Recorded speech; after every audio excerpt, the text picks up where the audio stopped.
Ninakusalimu katika jina la Bwana wetu Yesu Kristo, yeye ambaye kama aishivyo kwake kila goti litapigwa.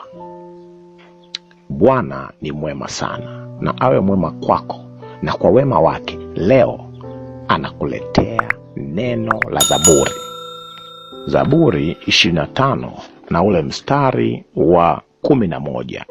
Ee Bwana, kwa ajili ya jina lako unisamehe uovu wangu, maana ni mwingi.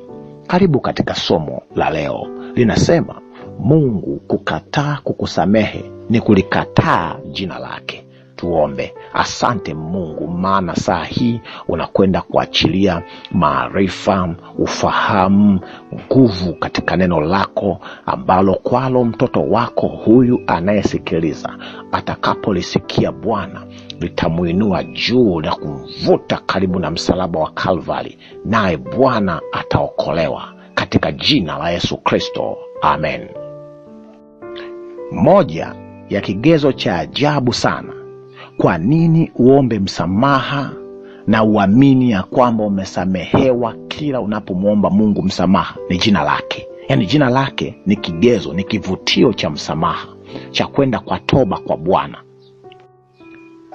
Kwa mujibu wa Zaburi hii 25:11, hakuna uovu mkubwa wala uovu mdogo. Na kuna watu hawataiona mbingu kwa sababu ya viuongo tu, vidhambi ambavyo wao wanadhani ni vidogo, lakini mtunga Zaburi anasema kwa sababu ya wingi wa uovu wangu. Tena pale kwa Kiingereza anasema for my sins are great, dhambi zangu ni kubwa. Dhambi yoyote na dhambi zote zitakazopelekea ambazo zinapelekea wewe kuukosa ufalme wa Mungu ni kubwa kabisa. Usichukulie dhambi ndogo.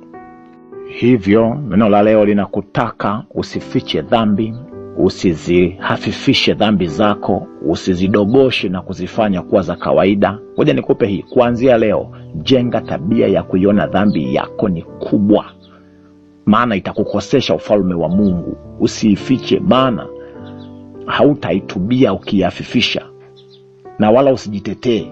Mkumbuke Eva, kwa kula tunda tu, kitu kidogo tu cha kawaida, mpaka leo watu tunakufa. Kumbuke Musa, kwa kuambia waliambia uambie mwamba, yeye akaupiga mwamba, hakuiona Kanani. Mkumbuke Uza, hakutakiwa kugusa sanduku la agano, akalidaka, akafa papo hapo. Vitu vidogo tu. Mkumbuke Sauli, aliambiwa ukifika kwa Wamaleki uwa wote, yeye akaacha akamchukua Agagi mfalme wao na baadhi ya kondoo walionona. Mungu akamkataa. Mkumbuke mke wa Rutu, usigeuke nyuma, akageuka. Paulo, kuna watu wanaitwa Kora na Dathani, walikuwa wanabishana na watumishi, wananisha ligi na watu wa Mungu, wachungaji. Musa akamwambia Mungu mwenyewe atajua cha kufanya. Mungu akapasua ardhi, wakazama, wakafunikwa wote. Kwa hiyo hakuna dhambi ndogo. Madhara ya dhambi yote ni kifo. Madhara ya dhambi yote ni kupotea milele. Kwa hiyo nataka nikukumbushe, Zaburi ya leo inakutaka utubu kwa uamini ya kwamba dhambi zote ni kubwa. Hata Paulo mwenyewe anasema katika wenye dhambi mimi ndiye mkuu wao. Wakati mkuu wa dhambi ni Shetani. Ana hofu, anajua hata kama ni dhambi zake amezifanya zikimpelekea kwenda mbinguni, hakuna maana katika maisha yake. Nina habari njema kwako. Ijapokuwa kubwa kiasi gani, neema ya Mungu ina uwezo mkubwa kuliko dhambi. Haleluya. Sikiliza, Yohana wa kwanza 1:9, tukiziungama dhambi zetu, yeye ni mwaminifu na wa haki hata atuondolee na kutusafisha na udhalimu wote. Sikiliza, Timotheo wa kwanza 1:15 na 16, anasema ni neno la kuaminiwa tena la stahili kukubalika kabisa, ya kwamba Kristo Yesu alikuja ulimwenguni awaokoe wenye dhambi, ambao wa kwanza wao ni mimi. Lakini kwa ajili hii nalipata rehema, ili katika mimi wa kwanza Yesu Kristo audhihirishe uvumilivu wake wote, niwe kielelezo kwa wale watakaomwamini baadaye, wapate mpate uzima wa milele. Paulo anasema wa kwanza wao ni mimi, wakati wa kwanza ni ibilisi. Kwa hiyo Paulo aligundua hakuna dhambi ndogo, hata kama ni uongo, hurudishi chenji, wizi mdogo mdogo, mchepuko, kuchonganisha watu, kuabudu sanamu, ulevi, majivuno, wivu, uchungu unapoona mwenzako amefanikiwa. Nataka nikwambie wewe ni mkuu katika wadhambi, na lakini na habari njema kwako, uweza wa nguvu ya neema uko juu dhidi ya dhambi, na Mungu wako anataka uende ukaombe msamaha, naye atakusamehe na kukupokea. Kuna watu wamefika hatua wameanza kuedit mambo ya Mungu. Mungu anasema ikumbuke siku ya Sabato ya Jumamosi uitakase, maana niliiweka pale Edeni. Mwingine anakuambia nimetengeneza ya kwangu, mwingine anasema ya kwake yoyote, mwingine anasema nasikiliza wazee wa Kikristo ambao walibuni siku ya Jumapili baada ya kuwa amefariki wale mitume wote. Bwana anasema hakuna dhambi ndogo.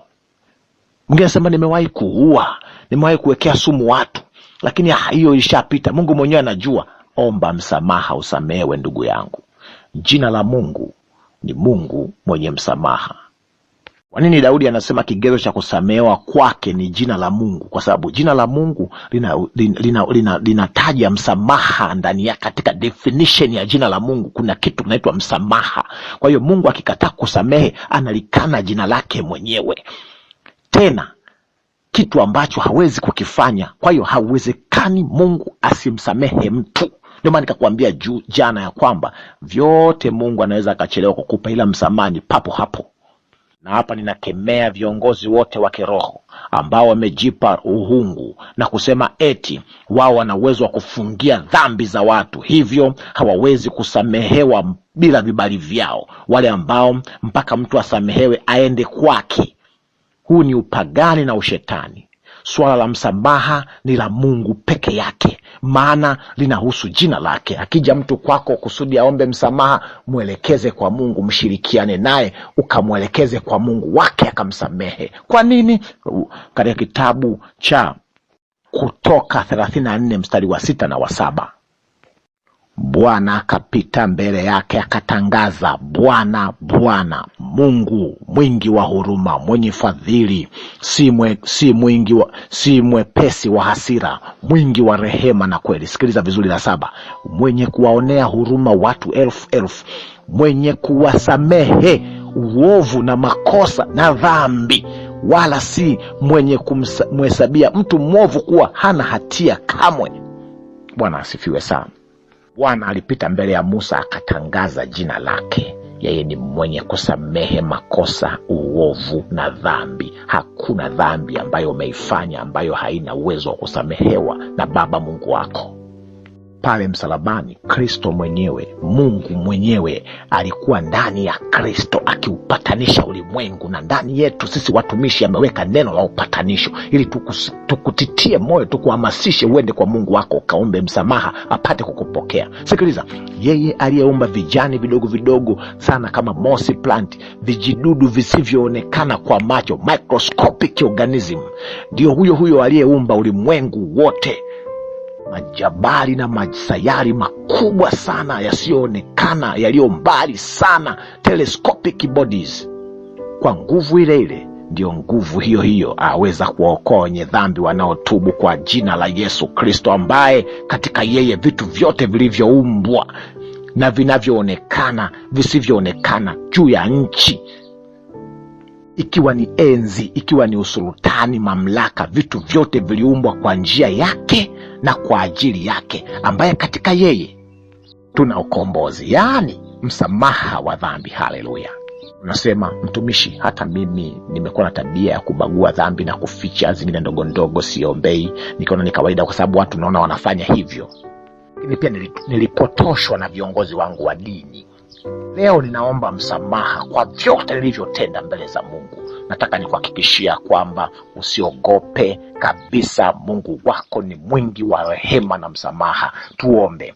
Baba wa mbinguni, ninakushukuru kwa sababu ya jina lako ambao ndani yake kuna tangazo la msamaha wa dhambi. Mtoto wako amesikia neno hili, pale alipopungua Bwana, alipotenda dhambi, msamehe, mpe nguvu ya kushinda dhambi, akawe mtu mwema katika jina la Yesu Kristo. Amen.